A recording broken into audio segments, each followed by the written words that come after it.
En mai 1963, le Foreign Relations Committee du Sénat des États-Unis ouvrait une enquête sur les opérations clandestines d'agents étrangers sur le sol américain, visant particulièrement l'American Zionist Council et la Jewish Agency for Israel. L'enquête était motivée par un rapport du président de cette commission permanente, William Fulbright, rédigé en mars 1961, déclassifié en 2010, indiquant, dans les années récentes, il y a eu un nombre croissant d'incidents impliquant des tentatives par des gouvernements étrangers, ou leurs agents, pour influencer la politique étrangère américaine par des méthodes sortant des canaux diplomatiques normaux.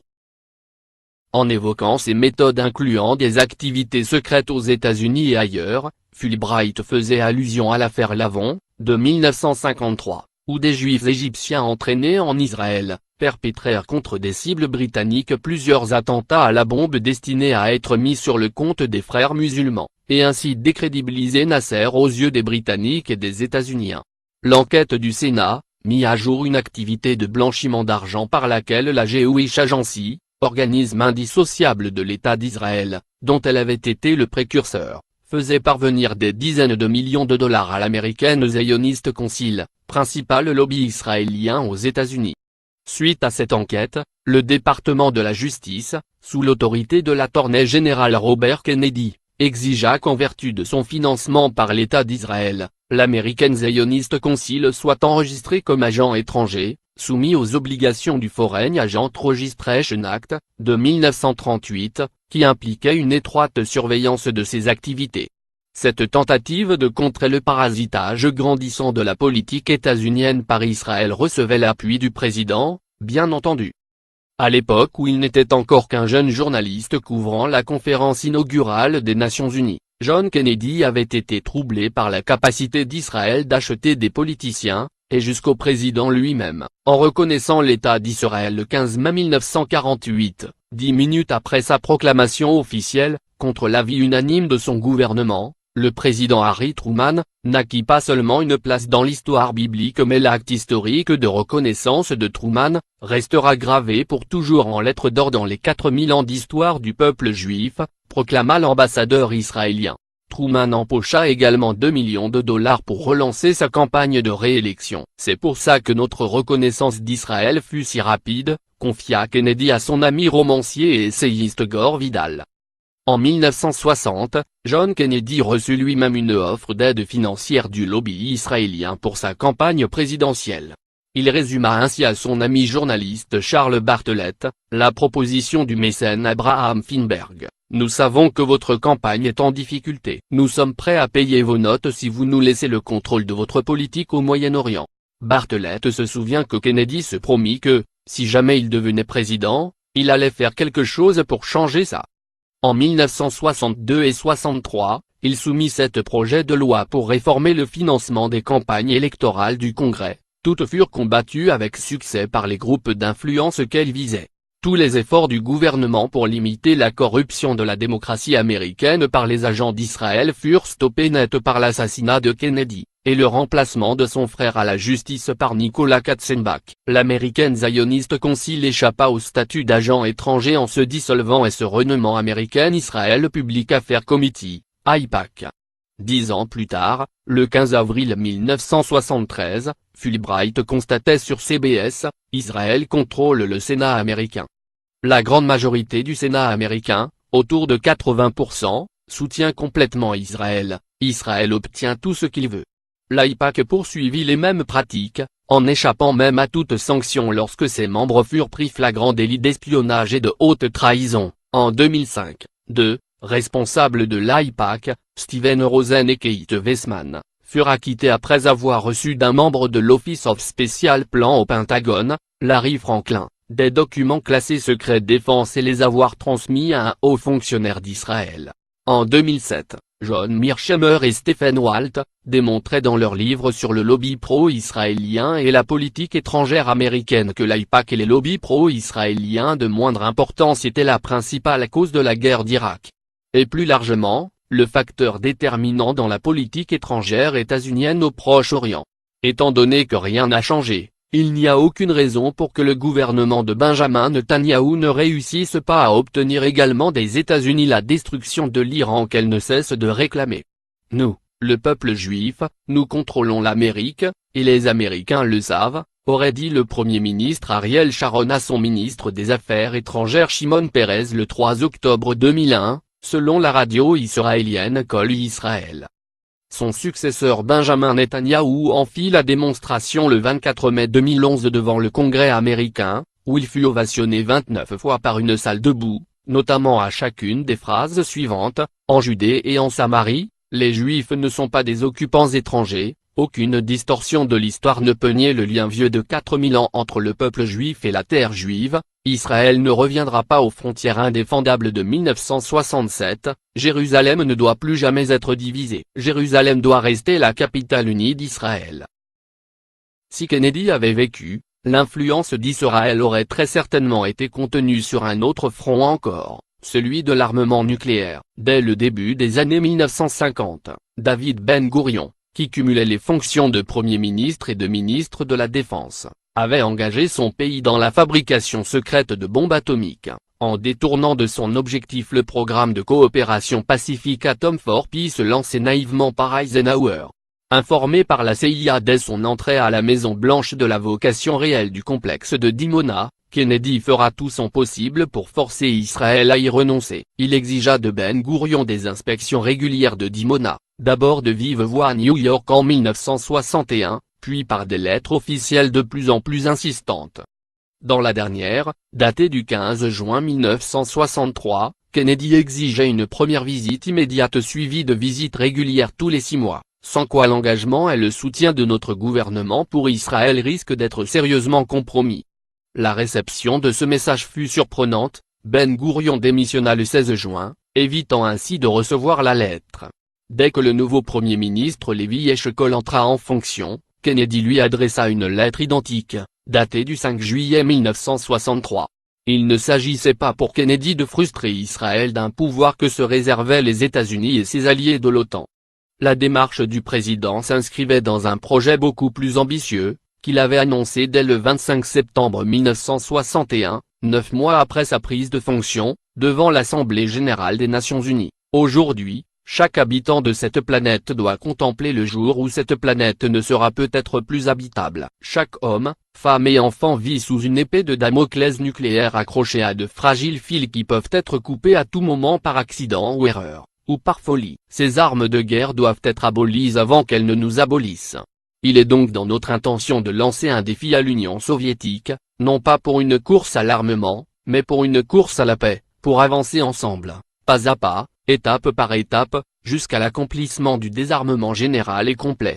Le message avait été bien reçu par Nikita Khrouchtchev, qui répondit favorablement par une lettre confidentielle de 26 pages datée du 29 septembre 1961, transmise par un canal secret. Après la crise des missiles cubains en octobre 1962, la guerre nucléaire qu'ils évitèrent de justesse par leur sang-froid rapprocha encore les deux chefs d'État dans la conscience d'une responsabilité partagée de libérer l'humanité de la menace atomique. Khrouchtchev envoya alors à Kennedy une seconde lettre privée dans laquelle il exprimait son espoir que, en 8 ans de présidence de Kennedy, nous pourrions créer de bonnes conditions pour une coexistence pacifique sur Terre, et cela serait hautement apprécié par les peuples de nos pays, ainsi que par les autres peuples. En dépit d'autres crises, Kennedy et Khrouchtchev poursuivirent cette correspondance secrète, aujourd'hui déclassifiée, qui comporte en tout 21 lettres, dans lesquelles le projet d'abolir l'arme atomique tenait une grande place. En 1963, les négociations aboutirent au premier traité de limitation des essais nucléaires, qui interdisait les essais nucléaires dans l'atmosphère et sous l'eau, fut signé le 5 août 1963 par l'Union soviétique, les États-Unis et le Royaume-Uni. 6 semaines plus tard, le 20 septembre 1963, Kennedy exprimait sa fierté et son espoir devant les Nations Unies. Il y a 2 ans, j'ai déclaré devant cette assemblée que les États-Unis avaient proposé et étaient prêts à signer un traité limité d'interdiction des essais. Aujourd'hui, ce traité a été signé. Il ne mettra pas fin à la guerre. Il ne supprimera pas les conflits fondamentaux. Il n'assurera pas la liberté à tous. Mais il peut être un levier, et l'on rapporte qu'Archimède, en expliquant le principe du levier, déclara à ses amis, Donnez-moi un endroit où prendre position, et je déplacerai le monde. Mes chers cohabitants de cette planète, prenons position ici dans cette Assemblée des Nations. Et voyons si, en notre temps, nous pouvons déplacer le monde vers une paix juste et durable.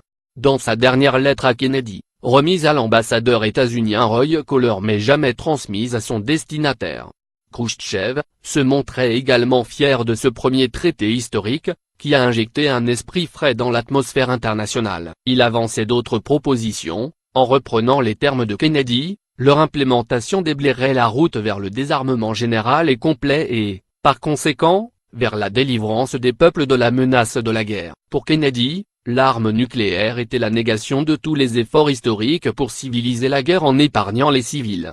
Je n'arrête pas de penser aux enfants, pas seulement mes gosses ou les tiens, mais les enfants à travers le monde, disait-il à son ami et assistant Kenneth O'Donnell, durant sa campagne en faveur du Test Ban Treaty. Il le répéta dans son allocution télévisée le 26 juillet 1963, ce traité est pour nous tous, et spécialement pour nos enfants et nos petits-enfants, qui n'ont pas de lobby ici à Washington. Dans les années 60, le désarmement nucléaire était un objectif réaliste.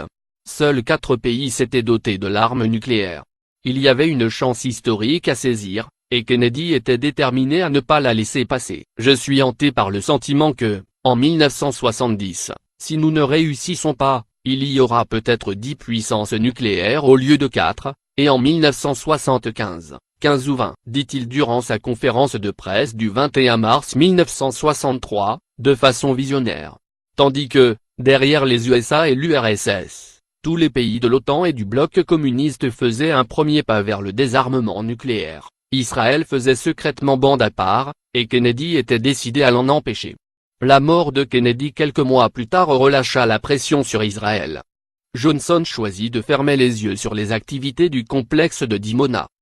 John McCone, le directeur de la CIA nommé par Kennedy, démissionna en 1965 en se plaignant du peu d'intérêt manifesté par Johnson sur ce sujet. Israël acquit sa première bombe vers 1967, sans jamais l'admettre.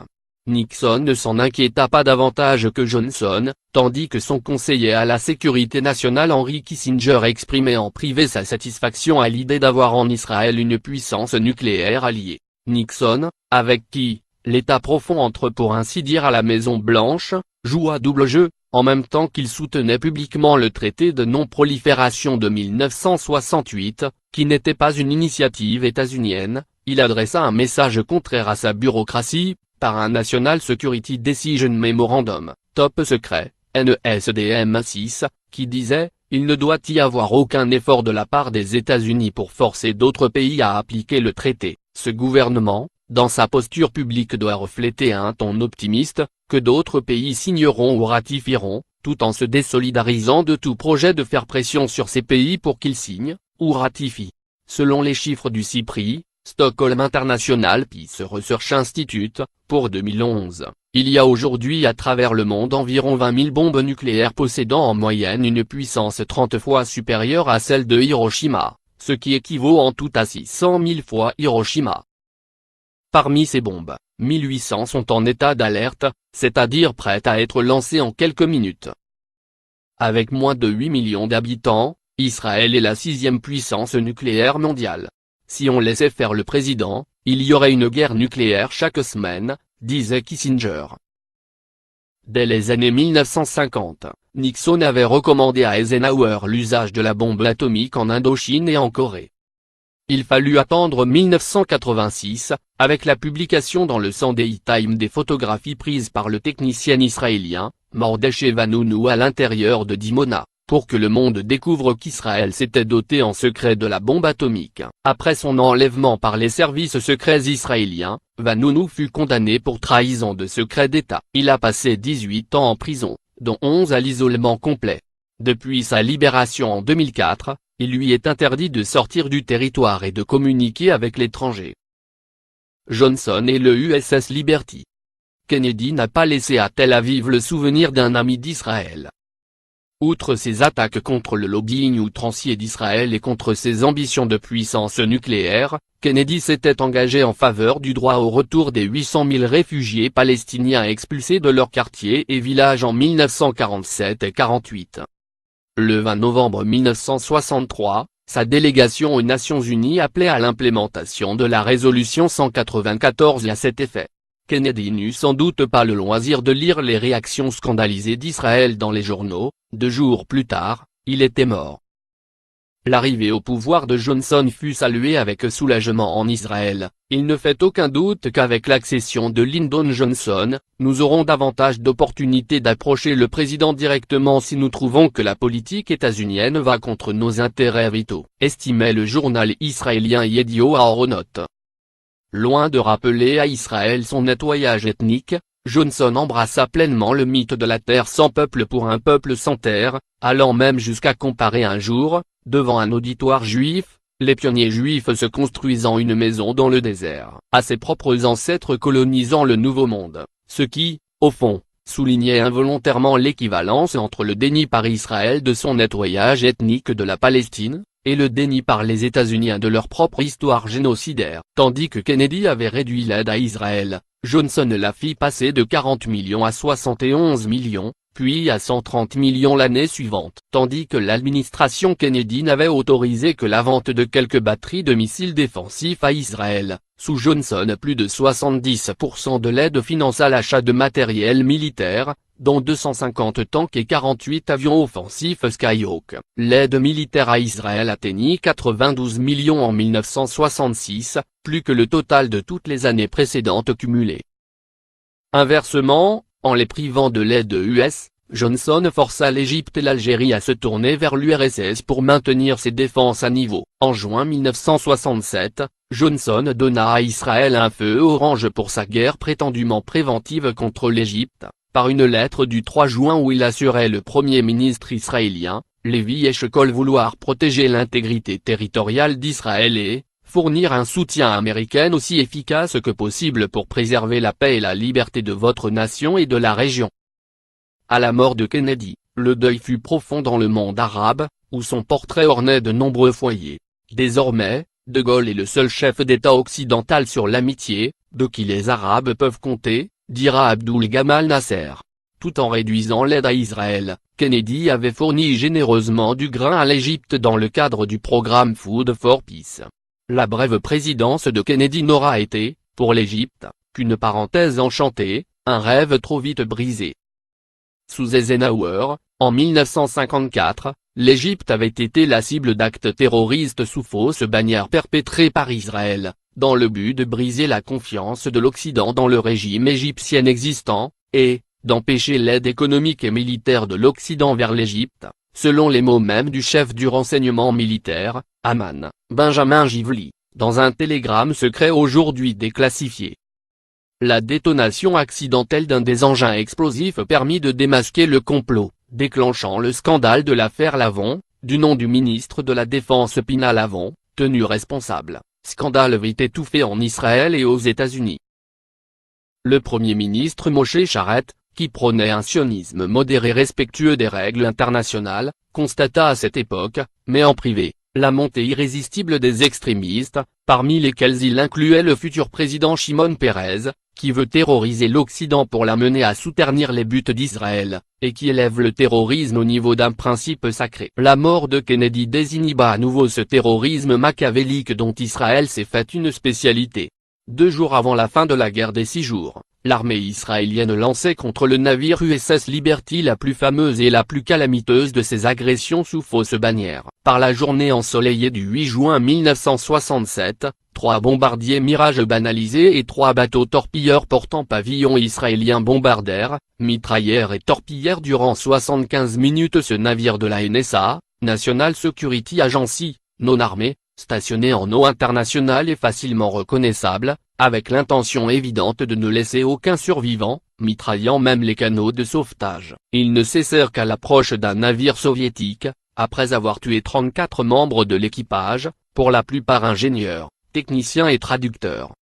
On suppose que, s'ils avaient réussi à couler le navire sans témoin, les Israéliens auraient attribué leur crime à l'Égypte. de sorte à entraîner les États-Unis dans la guerre aux côtés d'Israël. Selon Peter Unam, auteur d'Opération Cyanide, Why the Bombing of the USS Liberty, l'attaque du Liberty avait été secrètement autorisée par la Maison-Blanche, dans le cadre du projet Frontless 615, un arrangement politique secret passé en 1966 par lequel Israël et les USA s'engageaient à détruire Nasser. Les ordres émis par la Maison-Blanche ce jour-là, qui retardèrent de plusieurs heures les secours, suggèrent que Johnson n'a pas seulement couvert les Israéliens après coup, mais a comploté avec eux. Oliver Kirby, Deputy Director for Operations à la NSA à l'époque, a rapporté au journaliste John Crudson, du Chicago Tribune, 2 octobre 2007, que les transcripts des communications des avions israéliens interceptés par la NSA et transmis à Washington immédiatement, ne laissaient aucun doute sur l'identité des attaquants, et sur le fait que ces derniers avaient identifié leur cible comme états-unienne avant de l'attaquer. Je suis prêt à jurer sur une pile de Bible que nous savions qu'ils savaient que le navire était américain. Démasqué, Israël invoqua une erreur de cible et offrit ses excuses, dont se contenta Lyndon Johnson sous le prétexte que je ne vais pas embarrasser notre allié. Lorsqu'en janvier 1968, Johnson reçut le premier ministre israélien Levi Eshkol à Washington puis l'invita dans son ranch du Texas, les rapports furent chaleureux. Israël en tirera une leçon d'impunité dont l'influence sur son comportement futur ne doit pas être sous-estimée. Le prix à payer en cas d'échec dans une opération sous faux drapeau contre les États-Unis est nul. En fait, l'échec est impossible, puisque les États-Unis se chargeront eux-mêmes de couvrir le crime d'Israël. Mieux encore, Johnson récompense Israël en levant toute restriction sur le matériel militaire, armes et avions US, affluant aussitôt vers Tel Aviv, faisant bientôt d'Israël le premier client de l'industrie militaire états-unienne.